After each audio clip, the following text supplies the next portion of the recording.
So it started, it was Christmas, just before Christmas, almost 2 years ago.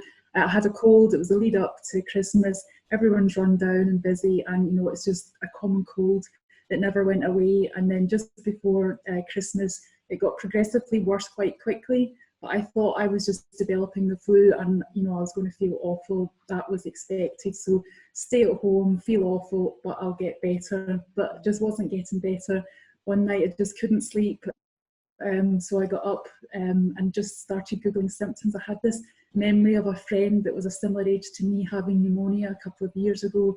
It just made me think, perhaps I've got pneumonia and it's not actually influenza. When I looked at the symptoms, it was quite clear and obvious that I did have pneumonia, and I thought, okay, I've really got to do something quickly now. So I got an appointment with my GP by calling first thing in the morning. So that was the Friday in between Christmas and New Year, and I went from seeing my GP, the GP calling an ambulance, being taken to the Queen Elizabeth with the siren on.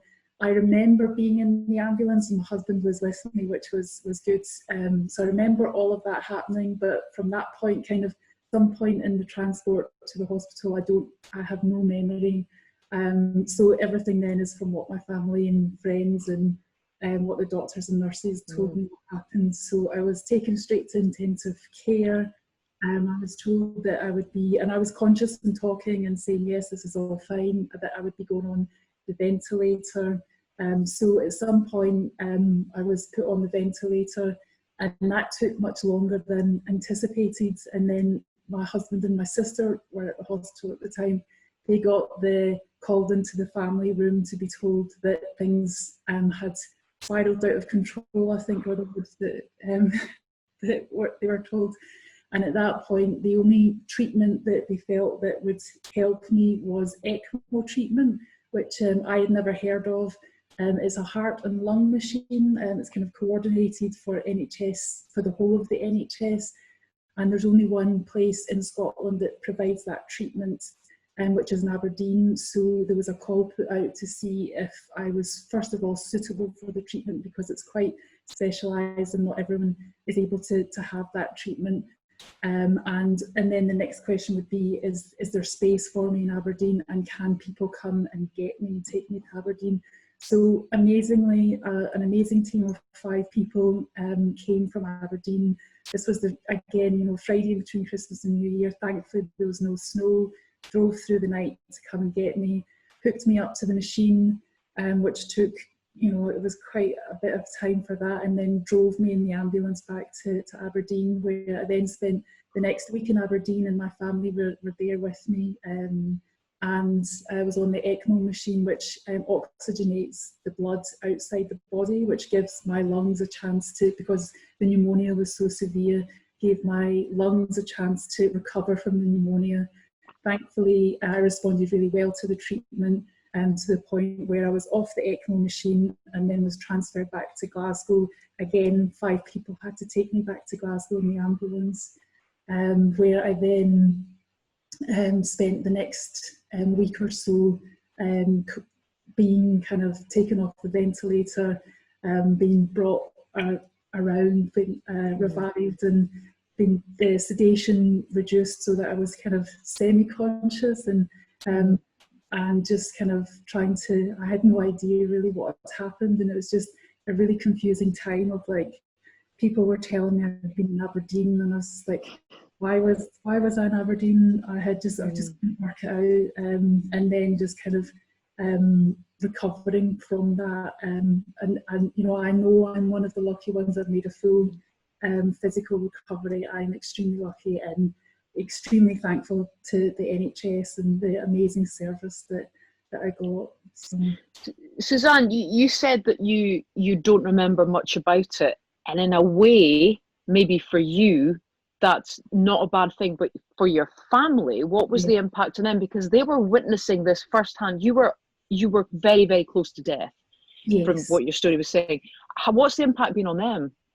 I mean, I just feel so much for my poor family going through all that, because I have no memory of it. So they saw it all happen, and just I think that time when they were waiting to hear if we could if I was first of all suitable for the treatment, and if Aberdeen could come and get me. Was just like, because if not, then it was essentially that was it. There was no more hope. So, and just seeing their faces and talking to them about it afterwards, and hearing just kind of all that stress that they've gone through. You know, just they went through such a completely different experience than I did, and so yeah, it's harder for them, I think, than than it was for me. How much did you know about sepsis previous to what happened to you?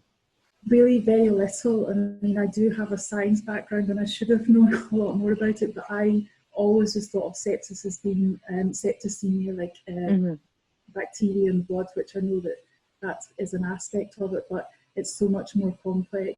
And after being through my experience, I just started looking into it more, and that's how I came across the charity. It's so complex, and just thinking about why does one person survive and another one else doesn't. I know, like, I am so lucky, and you know, so why was I? How could I survive and not someone else? So.